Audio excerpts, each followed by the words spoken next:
the defence, if we start with this, because people are talking about this at the moment, and you even mentioned Ibrahima Konate, but fullback concerns are in the mix. So I kind of want to do this step by step. The defence at the moment, and tell me if you agree on this, one of the big problems seems to be, I mean, we're open at times and we're conceding set-piece goals, but the third biggest element is we struggle to progress the ball this season, don't we? Yeah, yeah, and I think that could be partly to do with McAllister's lack of fitness, shall we call it, and also because of the way the fullbacks are positioned for Liverpool in terms of Trent would play a massive part of the build-up last season and the last few seasons, whereas Bradley and Frimpong are more traditional fullbacks, like to bomb forward and stay wide, whereas Trent would wander inside. And Kerkez is not fully got the hang of things yet, despite a couple of good performances, it must be said. So I think that is a massive problem, and the whole Szoboszlai right back thing I'm not really sold on, but I feel like it does make a bit of sense. But I think Szoboszlai has probably been Liverpool's best or most consistent outfielder this season with Gravenberch. So obviously the big issue is Konate's fitness, and ever since he came online and started criticising fans for criticising. He's proven that any fan was right to criticise him as long as it was, fair. Because he's not been good enough, and I'm sure he can see that. And if he can't see that, then he needs to have a look at himself in the mirror. So I think there's obviously it's only a few days. It's not time for mass panic about Konate, but I think the fact that he's obviously got the Real Madrid saga going on in the background, or the contract saga, means that he gets cut less slack than if someone else was having this poorer run in terms of form. So I would maybe throw in Joe Gomez on Saturday, just because Konate's put in 2 absolute stinkers in the last 4 or 5 days, and maybe it'll do him well to just have a little sit out on Saturday. And Virgil as well has obviously he's still been good, but by his standards, he's not been near his level. He's made a couple of he's lost a ball a couple of times in sloppy areas. So yeah, I mean, like if Alisson wasn't playing the last 2 games, then Liverpool would have, they would have gone 2-0 down on Tuesday or whatever day it was, and they would have probably been about 3 or 4-0 down at half time at Palace. Yeah, I mean, we got to unpick some stuff because pretty much there's concerns across the entire backline. And you're right to mention Konate and people asking about Gay, which we'll touch upon in the January window, and the summer just missed out. But I mean, the contract renewal talk, even as you can see there on the screen, it still dominates everything. And got to say a bit of a shout out to our esteemed colleague Sam Maguire, because he's given us permission to use a few of these stills. But there's a little bit, Lewis, of Konate is what he is. We know Konate is never going to be a progressive monster. He's good at certain things, he's not good at others. So we see on the screen that these stills from the Galatasaray game, he's really not got many options on. And this actually ends up where he's looking, I've got nothing. And it turns into a long ball straight to Galatasaray, and we turn over possession. We also look and see, in terms of what are his options. Konate is never, for want of a better phrase, going to pick a pass like a Virgil, spray a diagonal, thread it through the lines. He's not mean he's terrible at passing, but it's just not his game at the same time. And in fact, there's been a bit of a change in build-up at times. I mean, against Arsenal, as well, as Sam highlighted, we tweaked it. We dropped a midfielder in. We sent the fullbacks wide. We brought other full, just to give different options and take that away from Ibu Konate. I mean, there is a case to obviously drop him at, and I get that at the moment because he's dropped 2 stinkers. I don't think there's any debate in that, even the most ardent Konate fan. Have Liverpool got to get a system or something working? Has Arne Slot got to get something working where it's just got to accept the fact that Konate isn't the best passer how do we work with that? Yeah, I enjoyed your Jamie Carragher, Gary Neville sort of impressions when you're going through the stills there. Very good. Like it? I think it's something I need to, or someone needs to ask Arna tomorrow or at some point in the next week, because it'll be interesting to see what he has to say about it, because there's clearly a problem, as highlighted in those pictures there. Obviously, last season you would have had Trent in a slightly different position to Yeah. receive the ball, and in one of the stills you had Wirtz, who was completely nowhere near. He wasn't anywhere to receive the ball.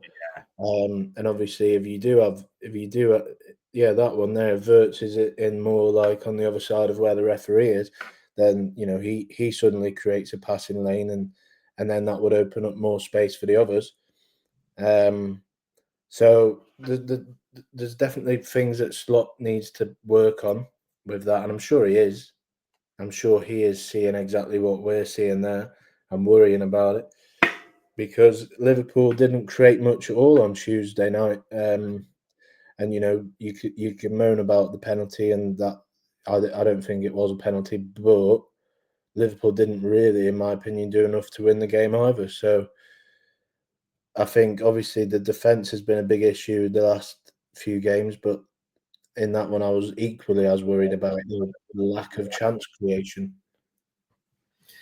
Yeah, it just that there was really nothing time and time again. And as we saw, the only things that, unless Florian Wirtz dropped deep or linked it like he did for the cross, Konate was going long. And in his defence, I'm not always sure there was many options on for him. So that's definitely an Arne Slot's inbox. And I mean, you kind of alluded to this. I know you've written about it. Is it a fair shout right now that, I suppose, two questions to you? Is Dominic Szoboszlai Liverpool's best right back right now? And from what we're seeing, do we honestly think Arne Slot fully trusts Bradley and Frimpong? He he can't trust them because he would play them more, I think. Even going back to the summer, really, I was wondering whether he trusted Bradley, because there was people telling me even after they signed Frimpong that they were looking at the Leipzig chap Gertrude, which made me Yeah, wonder how much he did trust Bradley, and whether he does see Frimpong as a right back in a back four, because he obviously, for Leverkusen and for Holland, plays in a back as a wing back. So I thought Frimpong played well in pre-season and the first game of the season in the Prem. yeah. But I'm not sure if Slot fully trusts him yet in the defensive side of the game. So I do think Szoboszlai is probably the best option at the moment. But then you lose his legs in midfield off the ball and creatively. So there's an awful lot of problems, because if you take him out of the midfield, you lose so much. But then if you don't have him at right back, then you've got a Bradley or a Frimpong, whose Slot clearly isn't 100% trustworthy of at this current moment in time. It is a tough one, and obviously it's something that's Slot's still working out. For you, would you be minded to, because you say Szoboszlai is so important for us as a player, and obviously you want him on the pitch, but it's where. Would you be more minded to push the Szoboszlai back into midfield and just accept what you've got with Bradley or Frimpong? Or would you learn towards, well, we're getting no progression. We've lost our cheat code at right back. The closest thing we can get is the Szoboszlai in there. Which one are you leaning towards for you? Yeah, I get the whole argument of trying to replace the Trent creativity, and I don't mind it, but I'd be tempted to just go back to basics, because last season when Trent was missing or injured or whatever, Bradley was outstanding. So maybe Connor just needs a run in the team to regain his full match fitness, because he's obviously been injured himself, didn't have a proper pre-season, and to regain a bit of confidence again, because he was brilliant. When I think of him just bombing up and down the flank at Anfield on the far side, assisting goals and making big tackles against Mbappe. So I'd be probably still leaning towards give Connor that spot on Saturday, bring Szoboszlai into the midfield, and I'm sure we'll come on to Florian Wirtz, but it's a conversation that needs to be had. Whether you drop him, whether you play him on the left, whether you drop McAllister because he's not fully fit. Yeah. I'm sure Slot will be mulling over all of these things as well. Yeah, definitely in his inbox, this one. And I suppose the final thing, a little bit on two things actually. Milos Kerkez, because you mentioned him. When you bought Milos Kerkez from Bournemouth, we all saw why he was bought in terms of the pace, bombing up and down the flank all day, the ability to cross it, which it's important to say we have seen on occasions like that Everton game. He was getting balls in the box, and there's been a few other snippets, but 90% of this season, he seems to be almost attached to Virgil van Dijk's hip almost, doesn't he? Tucked right in and just sort of passing it and recycling. Are you surprised by the way we're using Milos Kerkez right now? Yeah, but I do again. I think it comes back to the fact that it's just that there's no balance in the team at the moment, because if he bombs forward and Frimpong is also bombing forward, for example, then you're just so exposed to the counter attack, and Gravenberch can sit back all he likes, but it doesn't quite give as much solidity as you'd still like. If Slot wants to sort of play with maybe a back three out of possession, which he seems to be doing with Kerkez tucking in, and I think there's other ways of doing that, because it might sound a stupid suggestion, but do you play Joe Gomez at right back and he can tuck into a back three, and then Kerkez can bomb down? Thinking how I was watching City Champions League last night, John Stones was at right back, and then it would be a free, and the O'Reilly, the young lad at left back, was basically attached to Doku on the left wing. So it's something that Slot may consider. I'm not sure, but obviously if you do that, then you've got no centre backs in reserve, and that whole problem comes to the fore. So there's quite a lot of whatever situation you think of, whatever scenario you put forward, there's always a negative that sort of looms. And I think Slot will be scratching his head trying to work out how to solve it. But for all the questions that Slot had posed to him last season, he did come up with answers to all of them. So you have to have big confidence that he will put it right in the next week or two. And Saturday would be a great place to start with the defence. And I suppose the final one on defence, and this is a team one because it's never just the defence, but in terms of how people see it at the moment, especially near the top of the league, Arsenal, all right, they don't score much from open play, but they bag set pieces, and we see that time and time again. Liverpool at the moment, more than ever, are giving up set pieces. You may have probably seen that Michael Reed tweet, as we've given up as many sort of set piece goals as we did by game week 22 in the Premier League last season. It's not just laying it all at Aaron Briggs's door, but he's probably got some work to do. What are you kind of making of the whole set piece situation and what we need to do with this? Yeah, well, basically, a lot of teams in the bottom half have worked out that if they're good at set pieces, it buys them 10 points a season, pretty much. Palace are definitely one of them.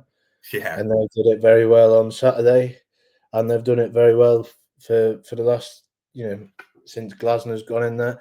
Arsenal are obviously the ones that get talked about, but loads of teams are trying wacky long throws and all sorts, and it does it sort of evens out these games. Brentford are very good at it as well. I think Liverpool are playing in 2 or 3 games time in the league. Right. So I think Liverpool have got a clear weakness at these set pieces, and it's being exploited. But another thing with the new fullbacks is that they're not exactly big lads. You look at Arsenal, Calafiori, Timber, whoever it is, you'd back them to win headers in the box. Would you really back Kerkez and Frimpong? I'm not so sure. And then the midfield is quite small, other than Gravenberch for Liverpool as well. So when you're defending these set pieces, you haven't really got the big lads. That when I was watching the Arsenal Man City game the other week, we just mentioned Arsenal's big back four. Then at City, you had Diaz and the big lad O'Reilly and all these other fellas that they had. They've got a big team. Haaland's in there winning headers.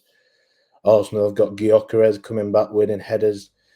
Liverpool don't really have that physical presence to defend these set plays. So it's a problem for Aaron Briggs, and I'm sure he'll be doing all he can. But it's a hard game being a set piece manager, because you're either seen as some visionary like Nicholas Jova at Arsenal, or if you're not, if you have the bad luck of conceding a couple, you're all of a sudden on the scrap heap. So it's a tough gig, but I'm sure Liverpool are working on it. But it is a big problem. 4 goals conceded from set pieces already this season. Only West Ham have conceded more, I think. So, and they're obviously, what are they? Second bottom of the table. So it's a worry. Second bottom, there we are. There is a lot to sort in the defensive side, isn't there? Konate centre-backs progression, making a call at your right back, left back. What are you asking Milos Kerkez to do? There's plenty on Arne Slot's docket.